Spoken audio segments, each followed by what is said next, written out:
Belly fat boils down to three main things: genes, stress, and insulin resistance. Can't really do much about genetics, but we can address stress and insulin resistance. In fact, especially if you've noticed that you've gained weight around your belly and you never really had before, this is likely not genetics. This is likely actually stress and insulin resistance. So let's dive into what you can actually do about that. My name's Autumn. I'm a certified clinical nutritionist with my master's nutrition human performance. Now, the first thing that we need to address is stress, because it's not just the emotional stress that you might typically think of, it's also the physical. Both of those can have the same impact on our stress levels or the hormonal response of stress. And we've seen time and time again that higher stress states can cause that increased weight gain around the belly. So obviously emotional stress, I think we're all familiar with how that feels. Don't need to be told when we're feeling stressed. But physical stress could be from not getting enough sleep, having an injury, or exercising more than what your body is capable of at this moment. Now, at first one, poor sleep. This is actually pretty instantaneous and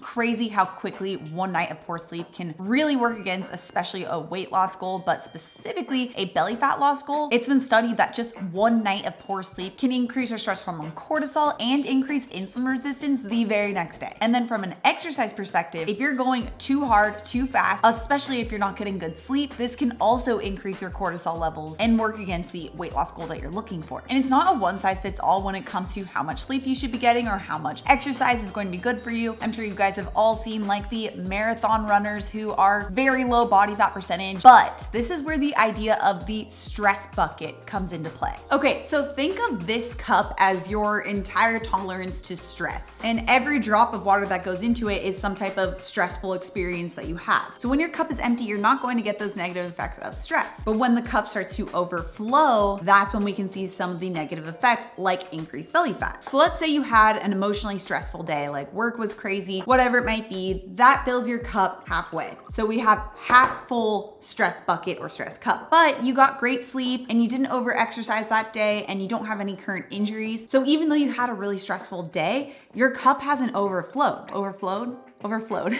That's it. So even though you're feeling very emotionally stressed, you likely might not be seeing the physical negative effects of stress. Now, on the flip side, let's say you had that same stressful day, so we fill it up halfway, that's your stress, but you also got a poor night's sleep, which then raised your stress hormone levels even higher. And on top of that, even though you got a poor night's sleep, you also were like, I'm gonna go out for a 5-mile run because I'm trying to achieve a weight loss goal. And that extra stress on the body, even if it normally would be a good stress, will put you over the edge. I'm not gonna do that because I don't wanna have to clean this up. And carefully pour this back in. Stress itself is not inherently bad. It's whether or not it's so much stress on your body without the recovery that you never empty that stress bucket, and then you see the overflow effect of those negative stressful experiences. But let's say you have gotten your sleep down, you don't particularly have a stressful work schedule, then it might be a good time to add in that extra little stress of exercise to tell your body to create new muscle, which will help with achieving the belly fat loss goal. And it's not going to be so excessive that it actually works against the belly fat loss goal. So it's all about not overflowing that cup, making sure you find the balance between stress and recovery. Which, if you guys are liking this video so far, it would really mean the world to me if you could give this video a thumbs up. Really helps support my channel and helps me to keep making more videos like this for you guys. Okay, the other big factor for belly fat loss naturally is by taking a look at insulin resistance. Now, most people probably think of insulin resistance as like type 2 diabetes, which can happen if insulin resistance persists. But you can actually have insulin resistance for decades without actually having type 2 diabetes.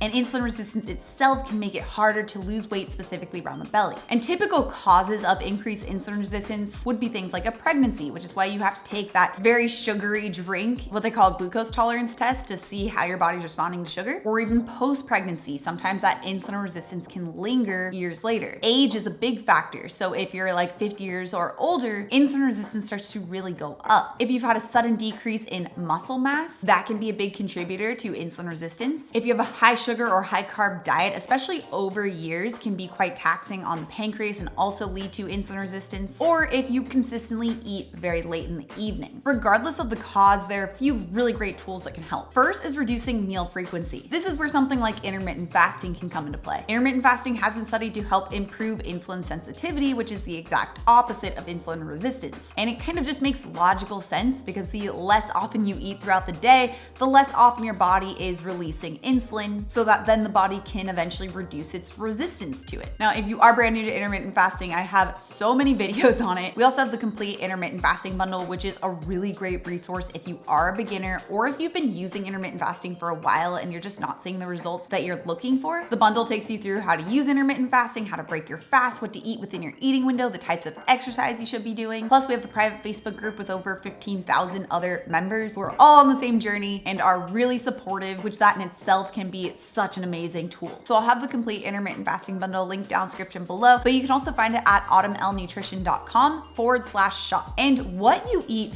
really matters when it comes to insulin resistance. Some foods will more greatly spike insulin than others and therefore perpetuate that insulin resistance. In the complete intermittent fasting bundle and on my YouTube channel, that's why we focus on protein, fat, and fiber rich meals. These are the meals that will help you to feel satisfied, help to prevent cravings, help to make it so that you don't crave snacks between meals, making it so that it's a lot easier to stick with the smaller eating window with intermittent fasting. And the foods that most greatly spike insulin and will really go against improving insulin resistance are those that are rich in grains, flours, sugars, or crackers, chips. Really, any of the more processed refined carbohydrates are drastically going to raise insulin levels and definitely not help improve the situation. This is where I see a lot of people get into a little bit of a pickle because so many of us have been trained for so long to just simply look at calories in, calories out. I cannot tell you how many times I see in the comments people saying, "Oh, well, if you just eat less, then they would lose weight. It's just physics." The research actually doesn't really support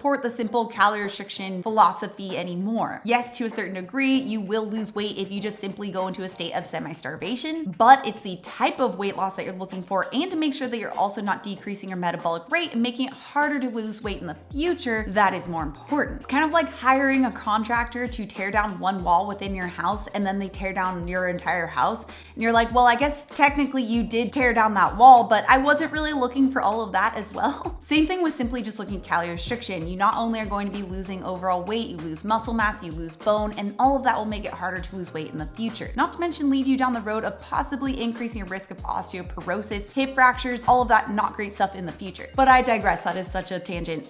The type of food really matters. Like with the 100 calories worth of white flour versus the 100 calories worth of eggs, those are going to have a big difference on your goals, especially from a belly fat loss perspective. The flour is very refined, very rich in carbohydrates that will greatly spike your storing hormone insulin versus the eggs, which is rich in protein, high quality fats, will improve your satiety, contribute to protecting your muscles and bones during the weight loss process. It's an entirely different physiological state. And then we have exercise. Assuming your stress bucket is not overflowing, certain types of exercise, especially paired with the previous tools that we just discussed, can really help to accelerate those body recomposition results that you're looking for. Specifically, exercise that's focused on increasing muscle mass. Now, you don't have to be Arnold in order to see these benefits, but even small increases in muscle mass or toning can really make a big impact on reducing insulin resistance and making it easier to lose belly fat. And this is because of muscle's effect on sugar. The more muscle you have, the better your body is able to